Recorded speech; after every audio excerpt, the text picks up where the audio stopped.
In the Bible, in the Old Testament, I told you that the most important thing to know in the to understand about the Old Testament is that it all points to Jesus. Well, there's more than one way of pointing to Jesus. There's a prophecy. That's a verbal way. We point to Jesus with our words. The first prophecy about Jesus in the Bible is Genesis 3:15. We talked about it when we studied Genesis 3. Genesis 3:15 is called by the older scholars the Proto-Evangelium, the first gospel. It takes the form of a curse upon the serpent, where God prophesies to the serpent that one day there will be born of the seed of the woman one who will crush the head of the serpent, and one who will have his heel bruised by the serpent. That's the Proto-Evangelium. That's a prophecy, a verbal forecast or foreshadowing, Genesis 3:15. Well, there's another way to point to Jesus. You can also point to Jesus by the characteristics of something. For instance, the sacrificial lamb points to Jesus. The lamb is innocent, but the lamb is slain because of sin. Well, that's a picture of Jesus. It's not a prophecy. It's not verbal. It's pictorial. It's a picture. It's an animal. It's something that happens to the animal. The ark was a picture of Jesus. What does the ark do? The ark saves us. The ark saves us from the wrath of God. Once we're within the ark, we're safe. We don't die in the flood. That's a picture of Jesus. We go into the ark and we're safe and we don't die in the flood. But there are also people who are pictures of Jesus. Joshua is a picture of Jesus. They have the same name. Joshua's name in Hebrew was Yeshua. Jesus' name in Hebrew was Yeshua. It means God is the Lord is my salvation. What does Joshua do? He takes him into the promised land. What's Jesus going to do? He's going to take us into the promised land. What does Joshua do? He does something for them that Moses couldn't do. Jesus does something for us that Moses couldn't do for us. Well, I just want to tell you that Joseph is also a picture of Jesus. As a matter of fact, Joseph may be the most thorough and complete picture of Jesus in the Old Testament. As a matter of fact, there's an American Bible teacher who wrote a book about this, and in the book, he claims that there are 50 ways, 50 ways, in which Joseph is like Jesus. Well, 50 may be stretching it, and maybe he saw some things that aren't really there. But the fact is, there are many, many, many ways that Joseph is like Jesus.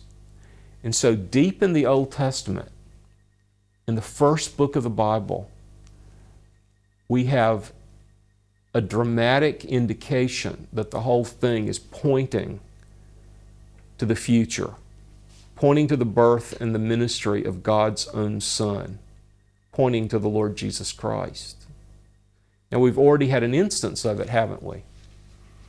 He is loved by his Father, and he's actually loved more than his brothers.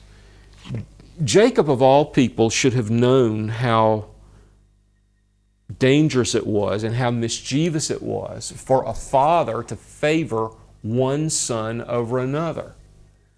That led to great mischief and many problems in Jacob's life because Isaac actually favored Esau over Jacob. Jacob was a victim of this parental favoritism, a father loving one son more than another. And because he was a victim of it, and because he knew how much strife it led to and the problems that were produced by a parent loving one child more than another child, he should have been careful, but he wasn't careful. He flaunted his love for Joseph above the others by favoring him. But the fact is, Jesus of Nazareth was the one Jew born who could claim to be not one son among many, but who could claim to be the only begotten of the Father, the beloved of the Father. And so in that way, even though in some ways Jacob's favoritism for Joseph was problematic, mischievous, not wise, but wrong, the fact that God the Father did favor Jesus was a good thing and a positive thing. And in that way, Joseph does point to Christ. But obviously there's something else here. Because Joseph accepted assignment to go and ensure the safety of his brothers.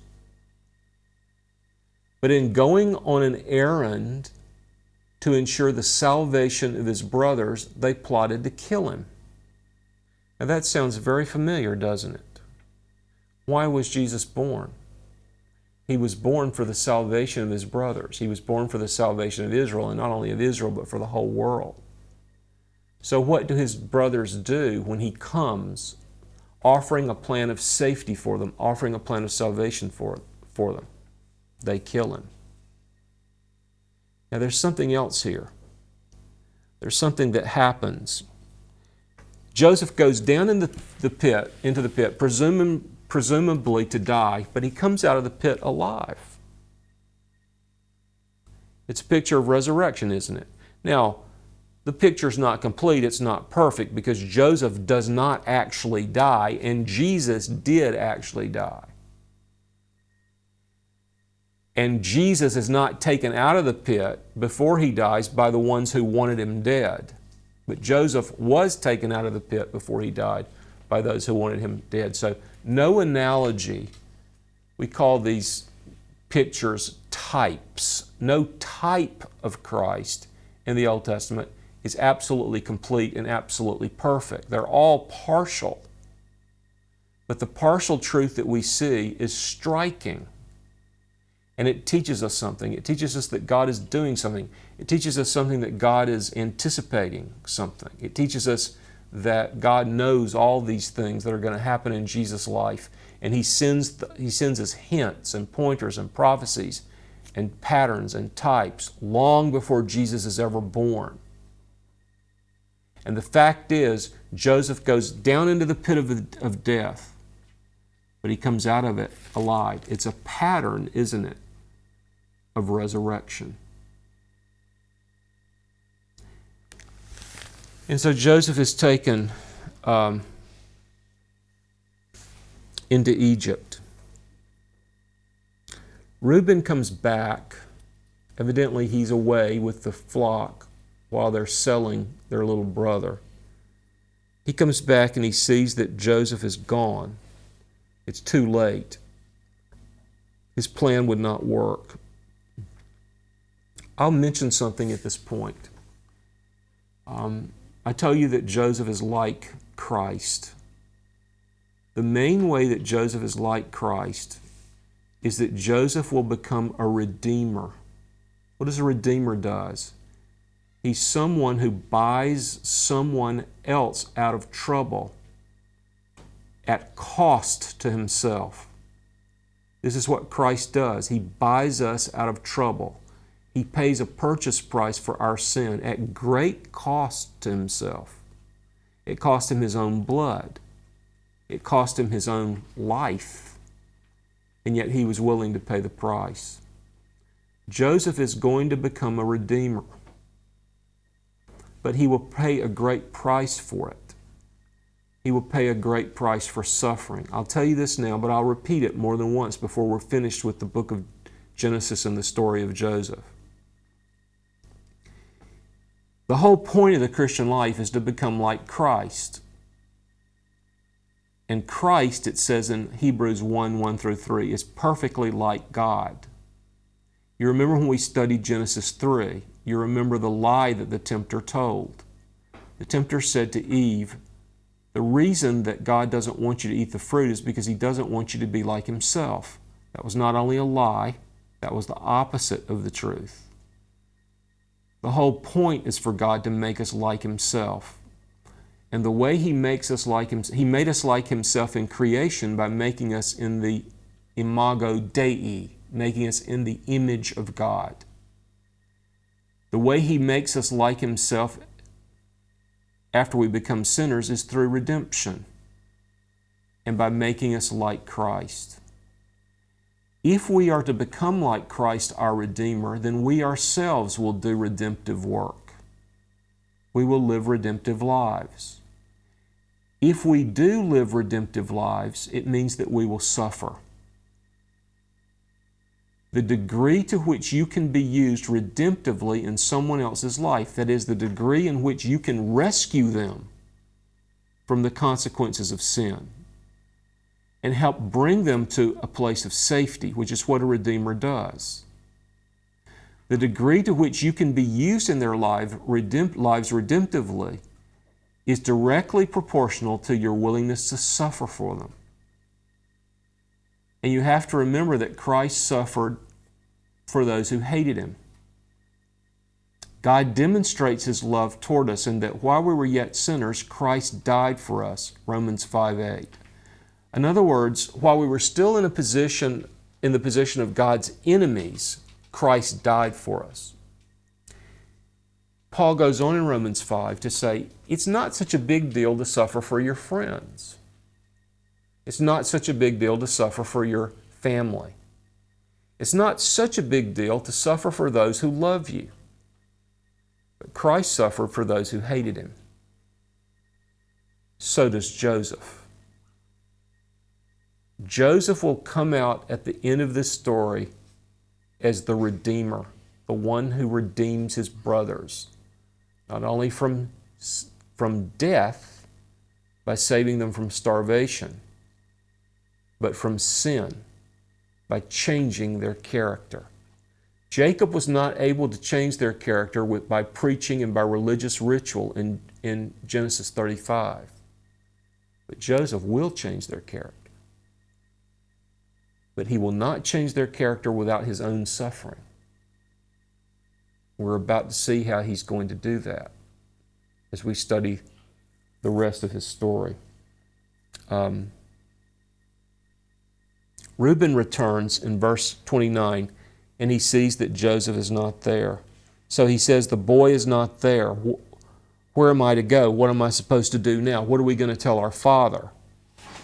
Verse 30 said, they took Joseph's clothes, and they killed a goat, and they dipped the tunic in blood. Now today, we do all these forensic tests, and we have all these television shows in America about detectives who investigate murders. And they analyze the blood, and they can tell you all kinds of things about the blood. They can study the DNA, and they can find out exactly who the murderer was. In those days, you couldn't even tell the difference between a goat's blood and a man's blood. So they put a goat's blood on Joseph's coat, and their plan is to tell our father that this is Joseph's blood, and that Joseph was obviously torn up and eaten, torn up and consumed by a wild animal. So they go to their father, verse 32, they say, we found this, please examine it and see whether it is your son's tunic or not. They don't say our brother's clothes. They say your son. Not our brother, but your son. They hate him. In verse 33 it says, Jacob examined it and said, it is my son's tunic, it is my son's clothes. A wild beast has devoured him. Joseph has surely been torn to pieces. Verse 34, Jacob tore his clothes, he put sackcloth on, and he mourned for his son many days. I don't know if he did that for Rachel, but he did it for Joseph.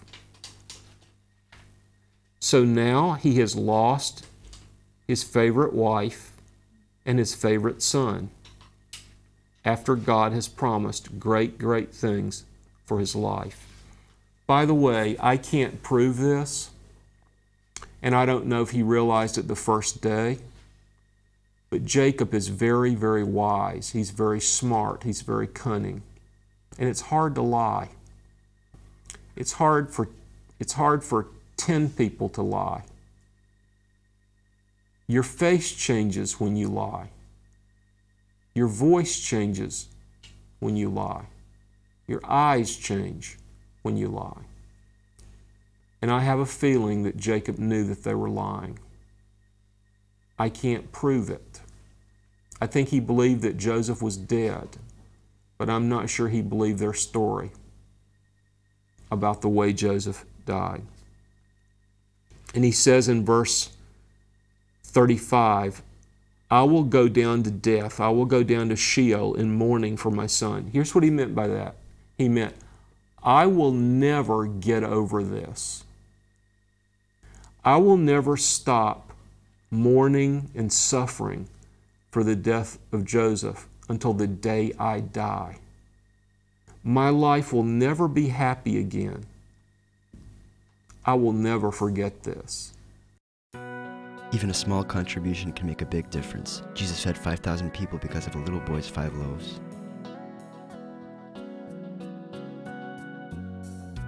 Regardless of the amount, your contribution is very important and greatly appreciated.